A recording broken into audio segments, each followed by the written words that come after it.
रात के अंधेरे में कुंडवाल गांव एक रहस्यमयी चुप्पी ओढ़े पड़ा था। दूर दूर तक केवल मेंढकों की टर्राहट और झींगुरों की आवाजें थीं, जो सन्नाटे में भी एक डर पैदा कर रही थीं। इस छोटे से पहाड़ी गांव में कुछ ऐसा था जो अनजाने में ही आपकी आत्मा को भीतर तक कंपा देता था। पुराने टूटे फूटे घर, सीलन से भरी दीवारें और हर नुक्कड़ पर बसी अनकही कहानियां। कुंडवाल एक ऐसा गांव था जहां अतीत कभी मरता नहीं था। गांव की सीमा से बाहर एक वीरान जंगल की गोद में दबी एक खंडहरनुमा हवेली खड़ी थी, कुंडवगढ़ हवेली। कोई नहीं जानता था कि आखिरी बार उसके अंदर इंसान कब गया था और सुरक्षित बाहर लौटा भी था या नहीं। कहा जाता था कि उस हवेली में रघुवीर सिंह नाम का जमींदार रहता था, जो न केवल क्रूर था बल्कि किसी गुप्त तांत्रिक साधना में लिप्त था। उसका कहना था कि मृत्यु को हराना संभव है, बशर्ते इंसान अपने भीतर के डर को मार दे और दूसरों के खून से खुद को शक्तिशाली बनाए। 1902 की एक रात, जब गांव में पूर्णिमा का चंद्रमा अपनी सबसे तेज रोशनी के साथ चमक रहा था, तब हवेली से एक भयानक चीख सुनाई दी थी। लोग कहते हैं कि उस रात रघुवीर ने अपने ही बेटे की बलि दी थी। अगली सुबह हवेली जलकर राख हो चुकी थी, लेकिन रघुवीर की लाश कभी नहीं मिली। उसकी आत्मा को आज भी वहीं भटकता हुआ माना जाता है। अब 100 साल से ज्यादा बीत चुके थे, लेकिन हर 15 साल पर उस गांव में अजीब हत्याएं होती थीं, और हर हत्या के बाद दीवारों पर वही लाल अक्षर उभरते थे, रघुवीर अमर है। 2025 की सर्दियों में जब ये कहानी एक बार फिर शुरू हुई, तो दिल्ली की सीबीआई ऑफिसर शालिनी राठौर को केस सौंपा गया। एक तेज तर्रार अफसर जो भूत प्रेत, आत्मा और अंधविश्वास में बिल्कुल विश्वास नहीं रखती थी। उसने सोचा यह भी कोई पुराना सीरियल किलर होगा जो अतीत की कहानियों का इस्तेमाल कर रहा है। लेकिन जो अनुभव उसने कुंडवाल में किया, वो उसकी सोच से परे था। पहली घटना हुई बंसीराम के साथ, एक 70 वर्षीय बुजुर्ग जो गांव में सबसे पुराने घर में अकेले रहता था। एक रात उसकी चीख ने सबको जगा दिया। जब लोग उसके घर पहुंचे तो कमरा बंद था और खिड़की से झांकने पर दिखा बंसीराम छत से झूल रहा था, लेकिन रस्सी नहीं, एक काले धागों का जाल था जो उसके गले में जकड़ा था। दीवार पर एक जली हुई तस्वीर पड़ी थी जिस पर लिखा था रघुवीर। शालिनी जब गांव पहुंची तो वातावरण में अजीब सी भारीपन महसूस हुई। उसकी गाड़ी जैसे ही गांव की सीमा में पहुंची, हवा का रुख बदल गया। सामने मंदिर था, जिसके बाहर बैठे पुजारी ने उसे देखकर आंखें झुका लीं। बिटिया, आप क्यों आई? यहां कोई नहीं टिकता। रघुवीर को तुम्हारी आहट मिल चुकी है। शालिनी मुस्कुराई। अगर वो अब भी जिंदा है तो मैं उसे ढूंढ निकालूंगी। उसने सबसे पहले बंसीराम के घर की तलाशी ली। सब कुछ सामान्य था, लेकिन कमरे की एक दीवार पर यूवी टॉर्च से देखने पर उभरे लाल अक्षर, मैं लौट आया हूं, अब अगला शरीर मेरा होगा। गांव में डर फैल चुका था। हर चेहरा सहमा हुआ। हर घर का दरवाजा शाम से पहले बंद हो जाता। बच्चों को बाहर निकलने की इजाजत नहीं थी, लेकिन एक नाम हर जबान पर था, रघुवीर। गांव के बुजुर्ग लक्ष्मी नारायण ने शालिनी को बुलाकर कहा, आप रघुवीर की कहानी नहीं जानती। वो केवल आदमी नहीं था, वो एक शैतानी आत्मा था। उसने खुद को अमर करने के लिए एक तांत्रिक से यंत्र बंधवा लिया था। हर 15 साल में वो वापस आता है, किसी नए शरीर में प्रवेश करने के लिए। उसका अगला लक्ष्य शायद आप हैं। शालिनी ने इस बात को हंसी में टाल दिया, लेकिन उसके मोबाइल में अगले ही दिन एक अनजान नंबर से वीडियो आया।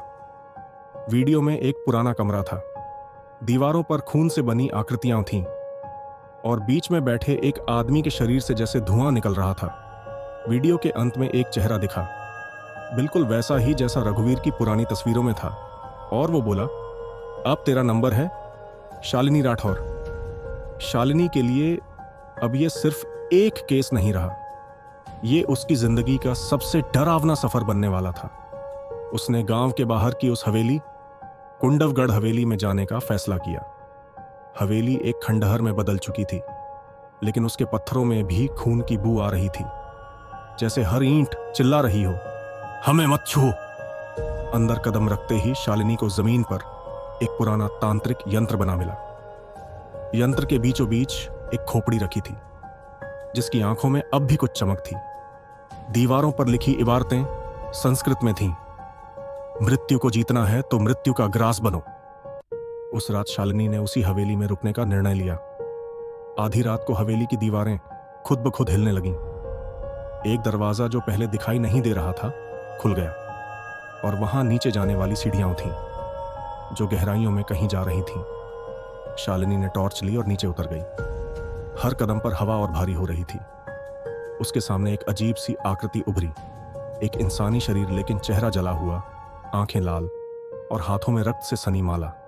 तू आई है, अब तू जाएगी नहीं, वह बोला। शालिनी की सांसें तेज हो गईं। वह समझ गई थी अब यह कोई कहानी नहीं थी।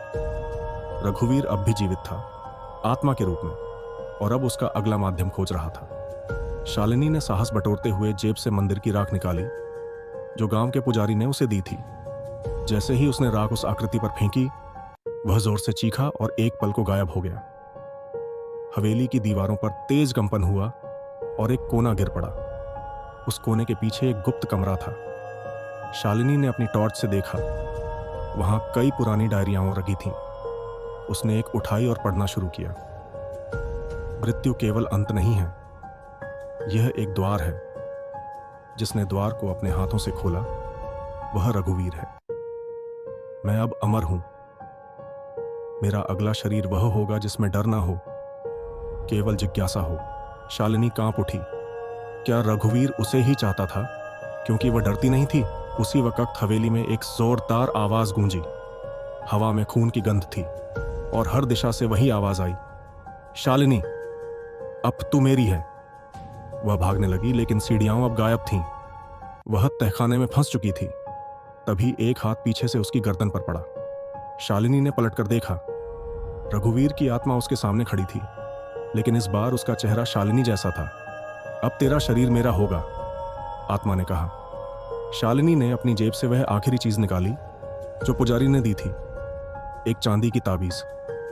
उसने ताबीज को रघुवीर की आत्मा की ओर उछाला। तेज प्रकाश हुआ, हवेली दहाड़ने लगी और आत्मा चीखते हुए तहखाने में समा गई। शालिनी बाहर निकल आई, लेकिन उसकी आंखें अब वैसी नहीं थीं।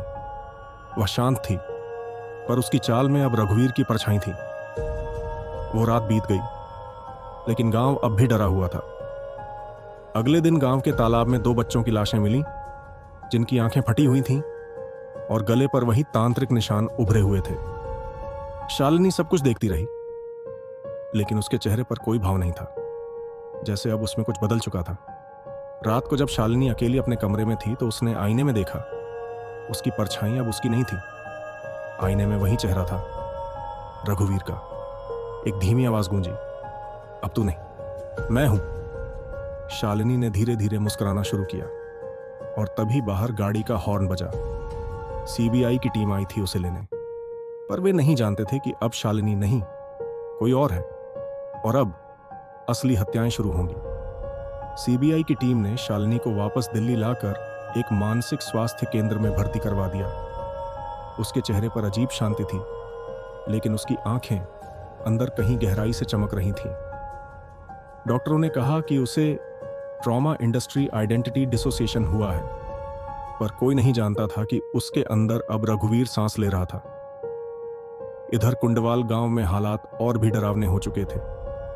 हर रात किसी न किसी के घर से चीखें आती और सुबह लाशें मिलती। सभी की आंखें बाहर निकली हुई और गले पर वही तांत्रिक चिह्न। सबसे डरावनी बात यह थी कि हर मृत शरीर के पास एक तस्वीर पाई जा रही थी, जिसमें शालिनी राठौर मुस्कुराती दिखाई देती। दिल्ली में सीबीआई ऑफिसर अर्जुन बख्शी को केस सौंपा गया। वह शालिनी का पुराना साथी और उसके स्वभाव से भली भांति परिचित था। जब उसने शालिनी की मेडिकल रिपोर्ट पढ़ी और हत्याओं की प्रकृति देखी, तो उसे यकीन हो गया कुछ तो गलत है। ये केवल मानसिक विकृति नहीं हो सकती। अर्जुन ने शालिनी से मिलने का फैसला किया। अस्पताल की सुरक्षा कड़ी थी, लेकिन शालिनी आराम से लाइब्रेरी में बैठी एक पुरानी डायरी पढ़ रही थी, वही डायरी जो हवेली से लाई गई थी। शालिनी, अर्जुन ने कहा। उसने बिना देखे कहा, अब तुम देर से आए हो अर्जुन, मैं बहुत बदल चुकी हूं। क्या तुम ठीक हो? अर्जुन ने पूछा। उसने मुस्कुराकर उसकी ओर देखा। लेकिन उस मुस्कुराहट में कोई इंसानियत नहीं थी। ठीक? नहीं अर्जुन, अब मैं पूर्ण हूं। अधूरी शालिनी मर चुकी है। अब मैं हूं रघुवीर। अर्जुन के रोंगटे खड़े हो गए। क्या बकवास है ये? उसने चीख कर पूछा। बकवास नहीं, सत्य है। रघुवीर की आत्मा ने जिस शरीर को चाहा वो मैं थी, और अब मेरी शक्ति हर दिन बढ़ रही है। अर्जुन ने तुरंत डॉक्टरों को बुलवाया, लेकिन शालिनी ने खुद को सामान्य दिखाया।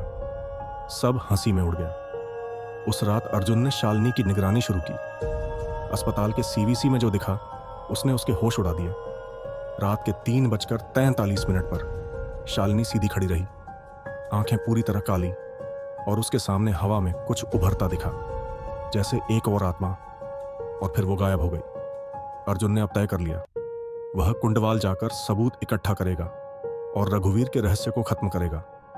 गांव पहुंचे ही उसे हवा में वहीं भारीपन महसूस हुआ। हवेली अब पूरी तरह ढह चुकी थी, लेकिन तहखाने की दीवारें अब भी मौजूद थीं। वहां उसे एक आखिरी ग्रंथ मिला, जिस पर लिखा था, अंत तभी होगा जब रक्त पर्व पूरा होगा, 12 बलियां पूर्ण, 13वीं आत्मा जागृत। तभी रघुवीर का बंधन टूटेगा या उसे समूल नाश मिलेगा। अर्जुन ने गांव के पुजारी से मिलकर सारी बात बताई। पुजारी बोला, 13वीं आत्मा शालिनी है। अगर तुम उसे बचा नहीं सके तो अगला रघुवीर सैकड़ों का संहार करेगा। पुजारी ने एक विशेष त्रिशूल दिया, चांदी और पवित्र धातुओं से बना। इसे उसकी छाया के आर पार करना होगा, तभी आत्मा मुक्त होगी। दिल्ली लौटकर अर्जुन ने शालिनी को एक सुनसान जगह मिलने बुलाया। शालिनी आई। अब वो पूरी तरह रघुवीर थी, चेहरे पर अजीब तेज, चाल में कुछ अलौकिक। तो अब युद्ध होगा, शालिनी बोली। नहीं, मुक्ति होगी, अर्जुन ने कहा और त्रिशूल उसकी परछाई पर फेंका। भयंकर चीख, पूरी धरती हिल गई। शालिनी कांप उठी और जमीन पर गिर पड़ी। कुछ पल बाद उसकी आंखें खुली, शांत, मासूम, इंसानी। अर्जुन, क्या हुआ? मैं कहां हूं? रघुवीर की आत्मा चिल्लाती हुई आसमान में समा गई, अब की बार हमेशा के लिए। शालिनी बच गई, पर उस दिन के बाद कभी पहले जैसी नहीं रही। कुंडवाल फिर से शांत हो गया। हवेली अब मिट चुकी थी, लेकिन अर्जुन की डायरी में आखिरी लाइन थी, शालिनी लौट आई है, पर जब आईने में देखती है तो कभी कभी अब भी वही मुस्कान लौट आती है। शायद रघुवीर पूरी तरह गया नहीं। शायद। अगर आपको ये डरावनी कहानी पसंद आई हो तो लाइक जरूर करें, अपने दोस्तों के साथ शेयर करें, और हमें कमेंट करके बताएं कि आपको सबसे ज्यादा डर किस सीन में लगा।